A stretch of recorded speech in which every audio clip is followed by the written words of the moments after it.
Չտեսը մնում է չտես, անտաղանդ քայլառած չտեսը մի հատ էլ խայտառակվում է։ Երկու թուրքի լամուկ, չտես լակոտ քայլառած, նստած քննարկում եմ Կարապետյանի որդու հարսանիքի ռեստորանը։ Ուսանք շատ Չէ, կարևոր է, բայց բա։ մի բան էլ էլի, այս Հա։ որ քեզ նաև որ բան էր գրել էր թուրք, չէ, բանը իր որդին, Հա։ Տաշիր Սամվելի որդին։ Այդ ֆանտաստիկ է, ոք, այդ տղան ամուսնացել է մի բանում Հարսանյաց սրահում Մոսկվայում, որը պատկանում է ադրբեջանցի գործարարի, այդ ժամանակ պատկանել է։ Այսինքն այդպես գնացել են, այդտեղ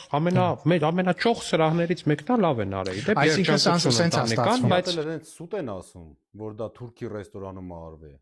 որ բռնվում են ոչ թե միայն մի քանի օր հետո, այլ նույն օրը բռնվում են ու դաժե ներողություն չեն խնդրում, որ մի քիչ քաղաքական ուժի տպավորություն ստեղծեն։ Մտածում են, որ նույնիսկ իրանց ընտրողները այդքան դեբիլ են, որ չեն հասկանա ու չեն տեսնի,